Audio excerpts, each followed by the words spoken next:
Well, what's up, everybody? It's another beautiful morning, and it's actually raining out here, y'all.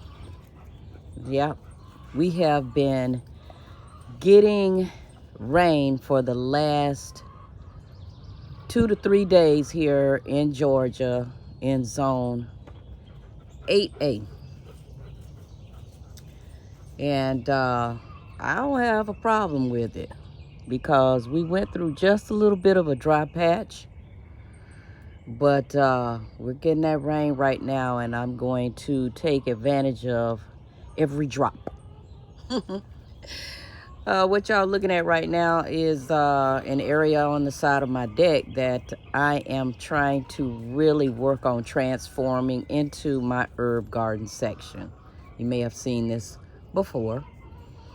And it got all grown up and crazy with lemon balm and mint, which is what I'm showing you here. And those of you who know how lemon balm or mint, catnip, all those little herbs like that, man, they are so prolific.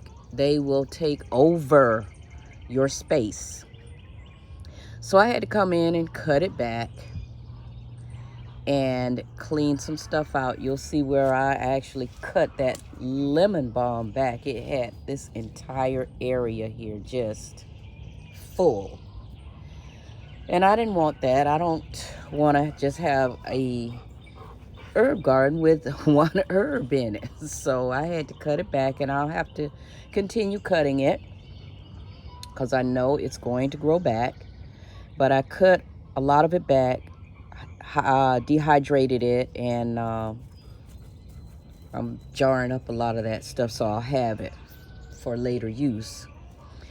But got some black eye Susans right here that had gotten overgrown. I cut them back and transferred some of them over to a different part of the yard. And yeah, so back up against this wall here where the dryer vent is, that's stinging nettle. So I'm going to keep it in the pot. It also goes crazy. I mean, I've had stinging nettle all under the deck because when the seeds, and you can see it's loaded with seeds right now. Right now, it has a ton of seeds on it. Yep. And I'll have to keep that cut back, and I will be dehydrating or drying those herbs out and jarring them up. Stinging nettle has some awesome medicinal benefits to it. So I'm gonna definitely make great use of it. I got some German thyme in here, Russian thyme right here, and just a few other things. But I've got lots and lots of other different types of seeds for herbs that I'm going to put out. And as this area matures, I will continue to bring you along and to show you the results of it. But yeah, I had to clean it out. It was a hot mess. Okay. And just really quickly, I want to take you over just to get a quick glimpse of the garden and how it's looking right now after days of rain. I'm super excited about how everything is sprouting up. Y'all, this is the box I showed you earlier. As you can see, I've been pulling stuff out of there. I'm gonna get ready to cut the rest of those cabbage out.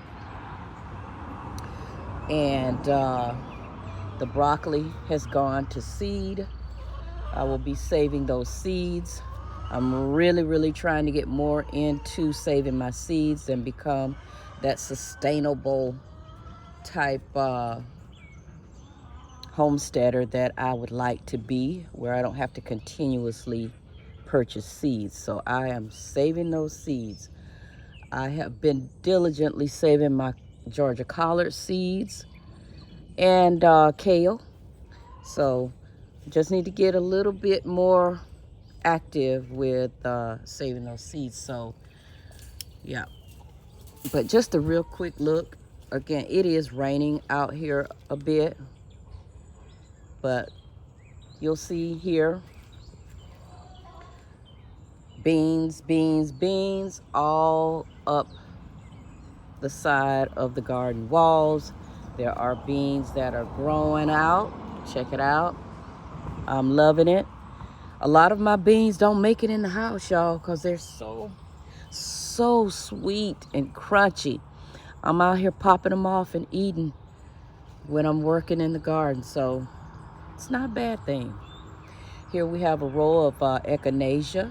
They were kind of scattered about throughout the garden, and I decided to put them in one section, and I like the look. I'm very pleased with that. We've got a bed of strawberries here that also has blackberries in it. Yep, also have some blackberries in there. And blackberries too, they go crazy. You put it in the ground, you got blackberries everywhere. But that's not a bad thing. Okay.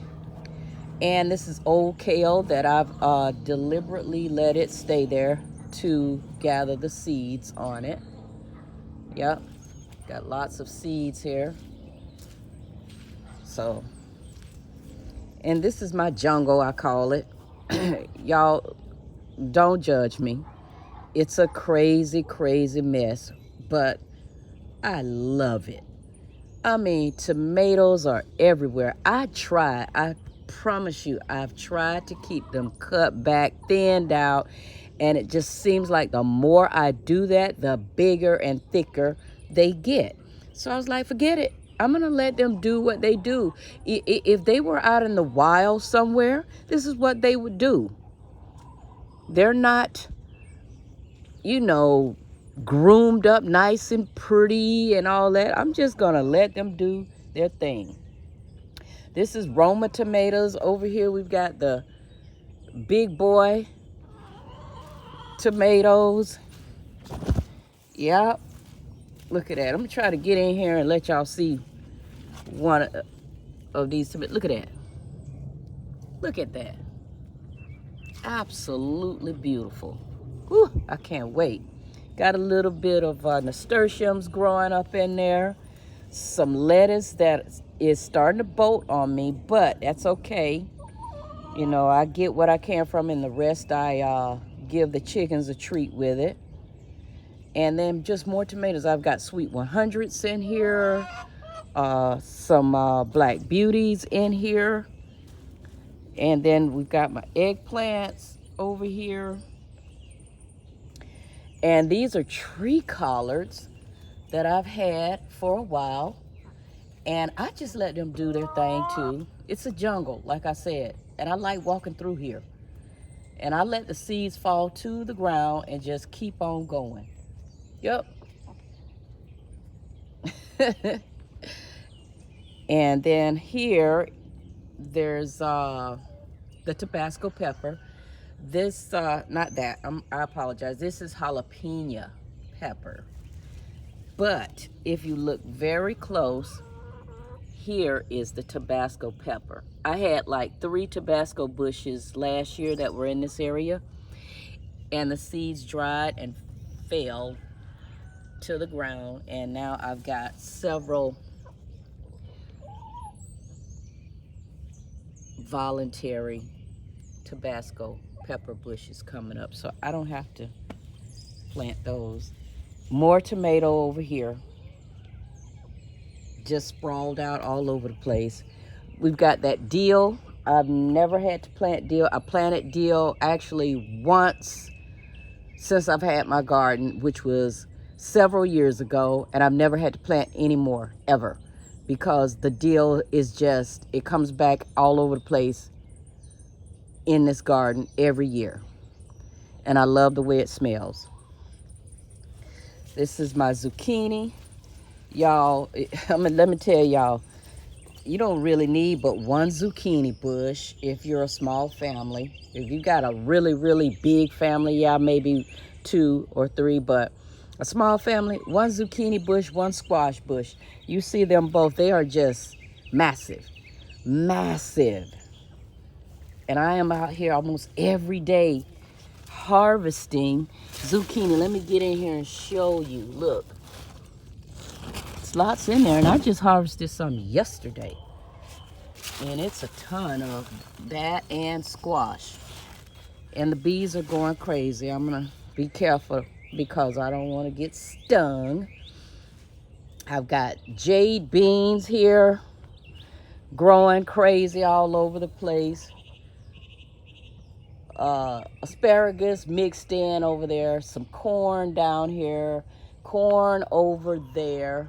Yes, y'all, for those who are wondering, the corn is the same type of corn. I know that if you put 2 different types together, they can cross-pollinate and make some freak nature of corn cob, but they're the same, okay?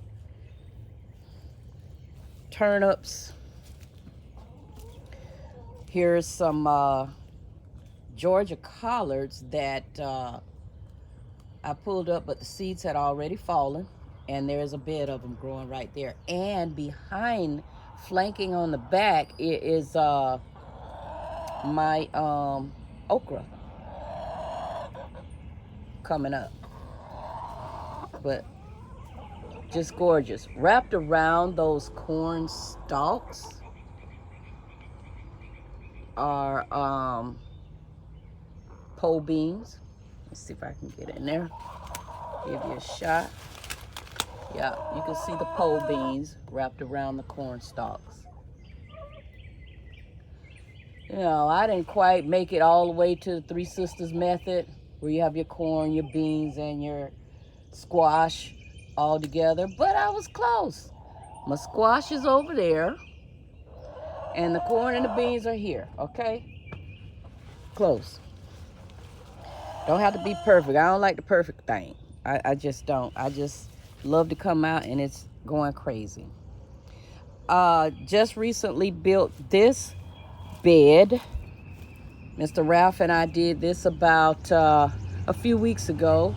Made a little teepee over the top of it so everything could climb up, like the beans and so forth. So in there you'll see beans. There's also red Russian kale that's coming up.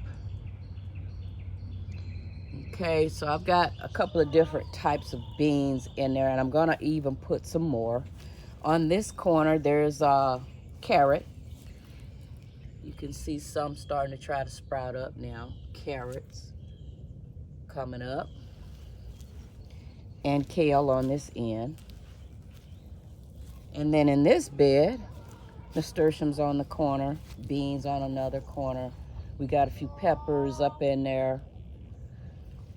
Beets right here, more kale, right? And then over here, we've got, what is this? Cantaloupe. It's a melon, I can tell you that. I believe it's cantaloupe. All right. Coming on around. My greenhouse, yeah, I need to get busy. I've got to till this floor out and layer it. I want to layer it with some cardboard. I'm going to put a couple of, probably on this side where the plastic is, I'm going to put a long bed here. Fill it in with soil and plant for the winter months. And then all of my citrus trees that are in pots are going to come out here and be put in this tunnel that we built. These are some veggies, squashes and cucumbers that I'm letting dry out. I'm gonna save the seeds on those. Oh, there's a stray echinacea. There's one there and one down there. I'll dig them up and put them over with family over there. And then this is just where I'm starting a few seeds. Got some sunflowers. My cucumbers are around the corner there. I even have some bitter melon that I have put in there. And these are radishes. I'm going to dig them up, put out some more. I'll ferment those and bring you on around here. I had an old ugly potato sitting around. I said, you know what? I'm just going to throw it in the ground. There it is, y'all. All right. It's doing its thing. Okay. More beans over here. These are lima beans. Yep. Lima beans. See? Yep. Butternut squash. Right here. And this is the bitter melon that I was telling you all about. Okay.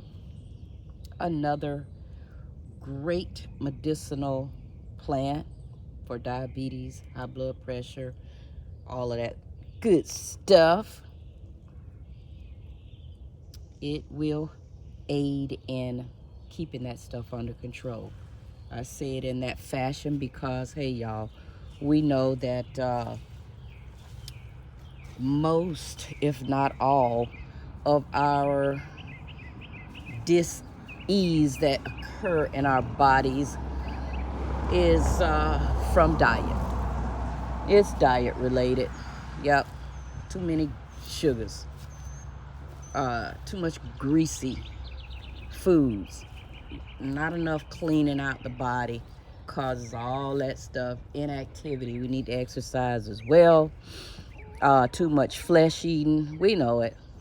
I ain't gonna beat that dead horse. So we just got to get better at cleaning our bodies and eating good, nutritious foods. And you get that by growing your own food. Grow your food, y'all. Grow it, grow it. Then you know it's clean and you can eat it right out of the garden. You know, most of the time we think we have to cook this stuff. I promise you, if you try eating it from being homegrown, straight out of the garden, you will be amazed how tasteful it is. And it doesn't have to be cooked. It really doesn't. I told y'all, I pluck beans and asparagus and lettuce and tomatoes and everything right out the garden. Squash, all of it. Everything I've shown y'all out here, I can eat it without cooking it, period. I was not a beet eater. So I decided to grow beets this year, and because I wanted to, you know, check out what it would taste being fermented. But I decided to pluck up one, and I washed it off, cut it up, and took a bite. And oh my God, I started throwing more seeds in the ground and in pots to grow beets. So there are a lot of foods that you typically say you won't eat, but if you try it homegrown from your garden, you'll change your mind. I've got snow peas here, sugar peas that are about ready to get pulled up. They don't ever make it into the house. I eat them right out here. But I'm gonna go ahead and harvest what's here. Behind them is a cherry tomato back there being suffocated. So I'm gonna give it a break and pull this stuff up. But look at my grapevine, y'all. Look at it. Just look at it. Look at it. Huh? Look at it. Look at it, Sam. Huh? Beautiful. Beautiful. Just loaded with beautiful clusters of grapes awaiting to be plopped into my mouth and just devoured. Yes, it's a beautiful thing, y'all. And then I got my little chickens, my girls over there giving me eggs. My family love them. And I make sure I keep them supplied with plenty of them. All right, that's all I got for y'all. Have a beautiful rest of the day. And I will check you out next time. This is Sunday 7. Y'all know what this channel is. It is AN-T-NEES, the Honky Tonk Chronicles.